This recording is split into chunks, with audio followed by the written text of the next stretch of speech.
Hi, welcome to Saxophone Time with me. It's a lovely rainy day and I wanted to play for you some saxophone music. My name is Jenifer Joy and I play the classical saxophone. My dogs like to listen to my saxophone music as well, so they're here with me in the living room. Today we're going to talk about scales. And why scales? Well, scales are the fundamental basics of music. It's like words for language. Scales have notes, and music plays notes in different orders to make sounds. So scales is something that we definitely need to know. And we spend a lot of time practicing scales for many years. And then eventually they become part of ourselves and they live in our fingers. So today I'm going to share with you the basics of scales, C major and A minor. We're just going to start there. So C major is no sharps, no flats, all white keys on the piano. On the saxophone, C starts right here, as in middle C, and then it goes up the scale. I will say and talk as I do it. Hi, Chris. I'm demonstrating the C scale, so I'm sure you know this, but you're welcome to play along. So C is right here in the middle. C, D, we do this with the octave key on the back. E, F, G, A, B, C. Okay, let's play that. So it sounds like this. I'm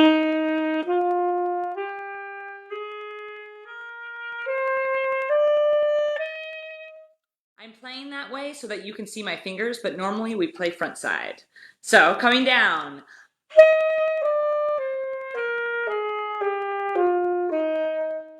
The saxophone actually has 2 octaves for C. That was going from middle C to high C. Now I'll take you down into the basement. C, B, A, G, F, E, D, C.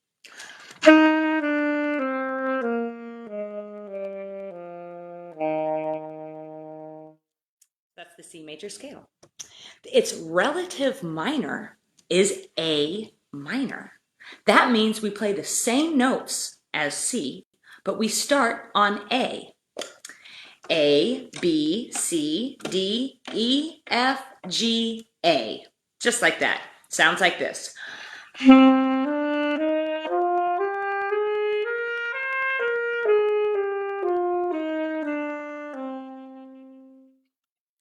This begins the circle of fifths or the circle of fourths, depending on where you look at it. For C major, has no sharps and no flats, and it's the home key for all of the scales. Yay! Thanks for your likes. Pretty basic. But now I would like to apply C major and A minor to an etude so you can hear what C major sounds like in context.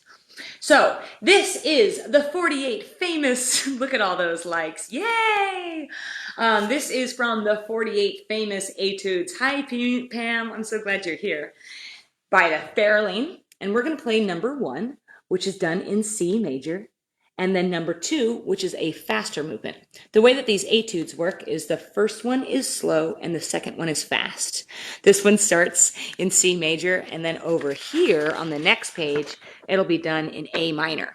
Okay, I'm so glad you love the saxophone. I love the saxophone too. It's such a beautiful instrument. Okay, enjoy this etude. This is number 1 in C major by Fairlane Etude.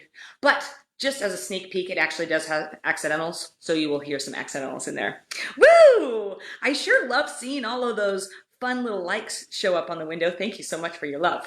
Okay, here we go. Oh, always best to stand up because then we have more of an upright body posture.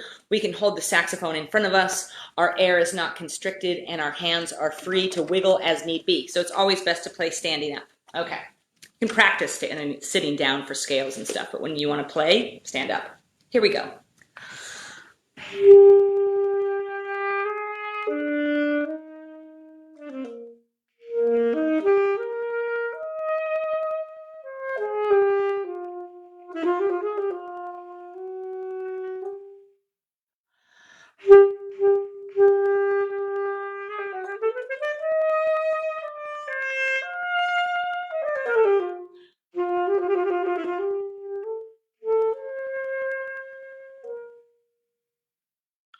That's what we call a phrase.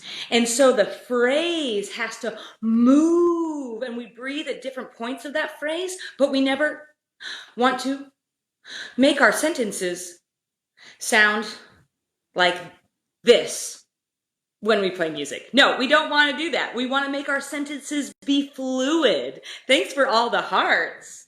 So, fluid sentences means that we need to expand over the bar line. We need to breathe at places that are natural for what the music plays. So I'm going to take four measures, and I'm going to play them non-musically. Okay? And I'm going to see if you can hear the difference. I'm going to play it very rigid. I'm not going to add any expression, and I'm just going to play the notes just as they're written. Okay? Let's give this a try. It would sound like this. 1, 2, 3, 4.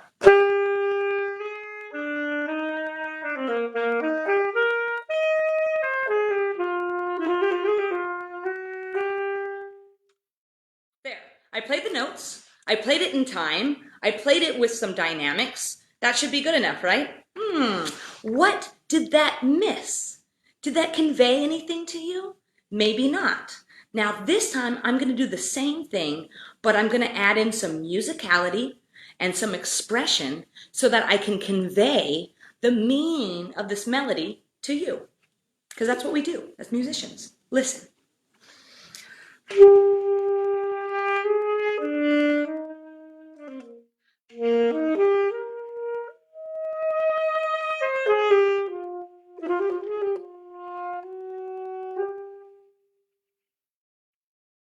Did you hear that? Part of it was a pull instead of just. There's an extra thing that we do with our air. I'll demonstrate it like this. It was like a little bit more instead of just. Yeah, so that's what's happening. Okay, let's move on. Oops. Let's try that again. This has a little bit of a gliss. I am right here in the music. Da, da, da, da, da, da. Tiddly-loo. That's that one. And then tiddly, tiddly-loo. Yeah, so that's what it's going to look like. And then I'm going to play it for you right now so you can hear it. Those are called ornaments. And generally the musician plays them a little bit outside of time, and it's where we get a little individuality in our pieces. Okay.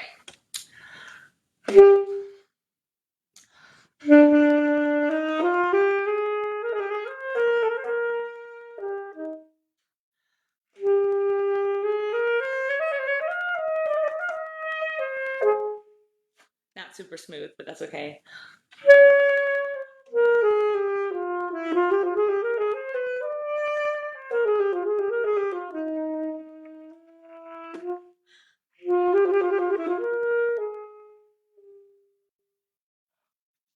This part goes ta-ta-ta-ta-ta-ta-ta, tonguing, staccato tonguing, ta-ta-ta-ta-ta-ta-ta. Ready? Oops. Ta-ta-ta-ta-ta-ta, ta-ta-ta-ta-ta-ta. Try it again.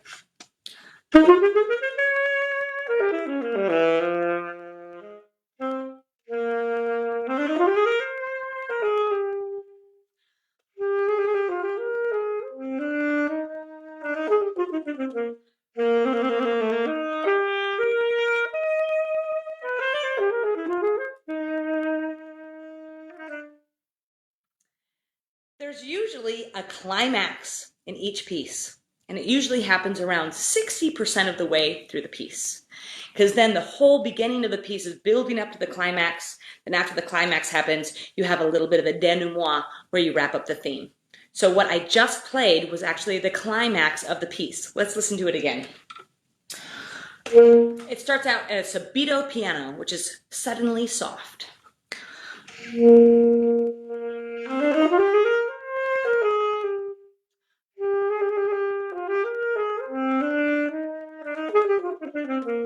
Here it comes.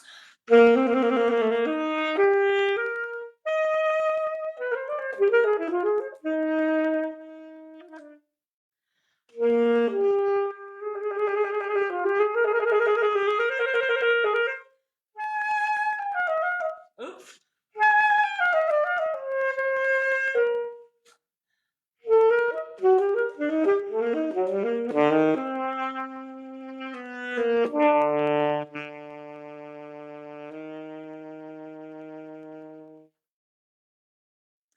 love the no. I stumble sometimes. I'm sorry. I love the low notes on the saxophone because they sound so rich.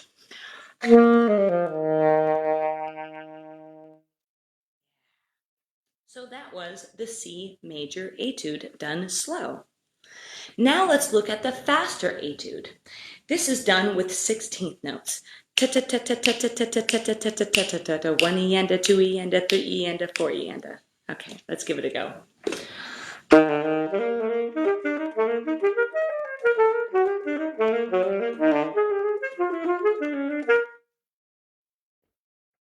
Wanted to tell you that I am playing this fresh for you. I've played this many years ago, but it's been a while since I played it. But I thought it's really helpful to see the practice methods and also some of the things that we encounter when practicing. So then that way I can stop real time and show you. So let's just do that again.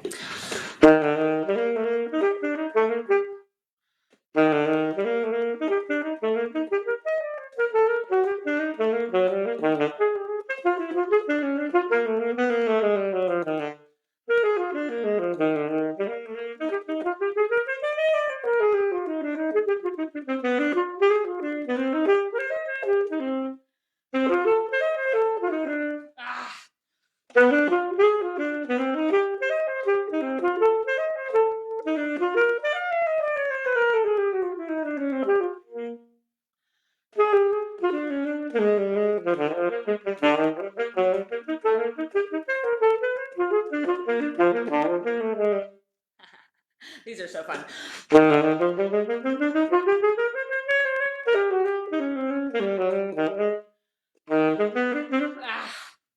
Drats. Tut, tut, tut.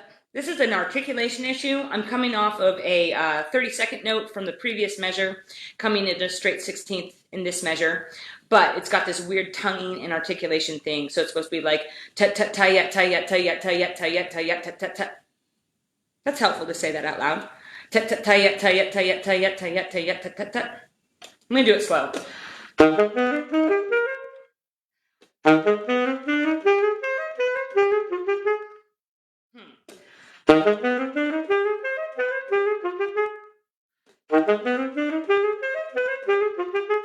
Those of you that have joined me on previous videos will know about how we practice. So we're going to take a little moment right now and do a little practice.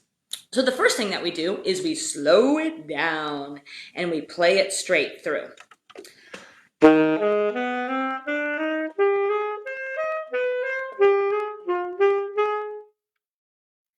do that 3 times.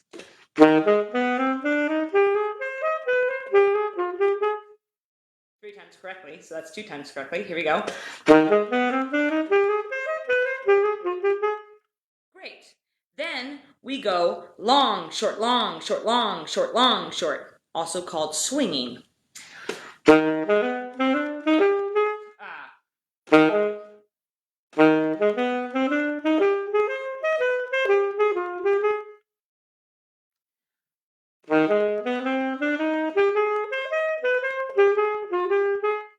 What this does is it changes our brain, because when our brain looks at the same thing and has to do it in 3 different ways, i.e. straight, swung, long, short, and swung, short, long, then it's more elastic.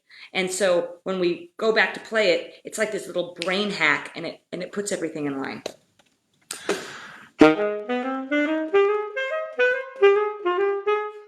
Other way.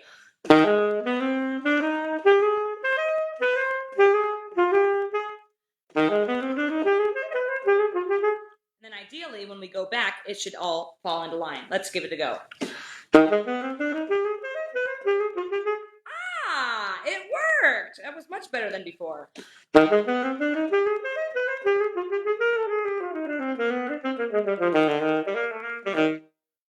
There we go, and that's why practicing works.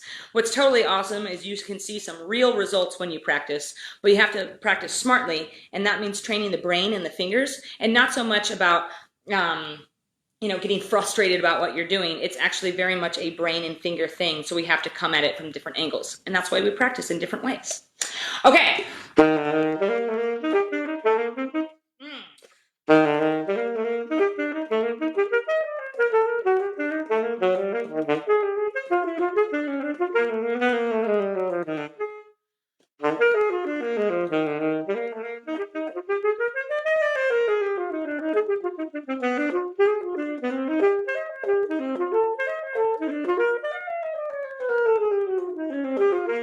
Ooh, that was one breath.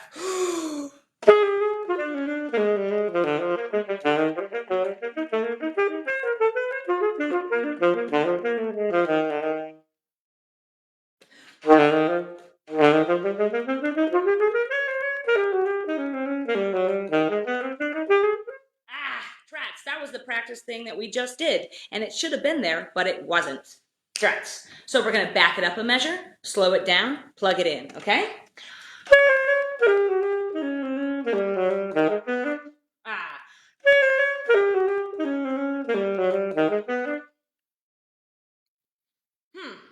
There's something tricky about that.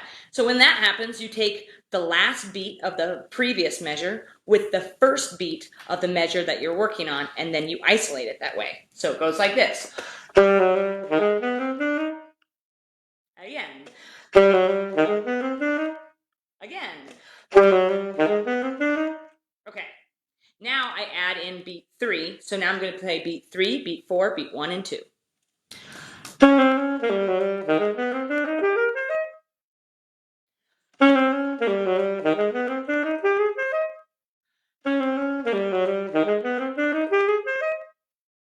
Once you play it 3 times correctly, then you can add in the next beat. I'm demonstrating how to practice so that when you're at home, you can see the methods that we use to break things down. Okay.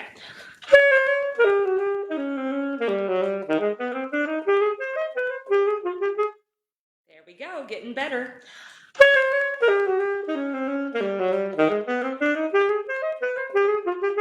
Ooh, that was good. Let's do it again.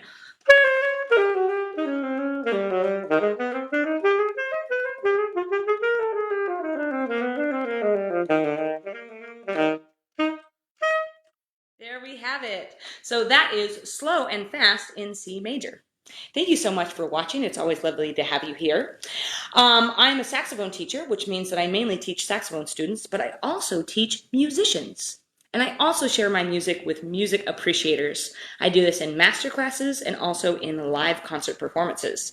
So if you're interested in learning out more, please message me and I'd be happy to let you know. It is my goal and aim to help music teachers bring their stuff online. So just as I'm doing so, I can help you do so. So if you've got students that you miss and you want to see them online and you don't know how to set up the system, I'm happy to help you. I'm also happy to give you a free call so that you know what you need to do. So message me and I'll do that for you. Okay, talk to you tomorrow. Bye for now. Hope everyone is well.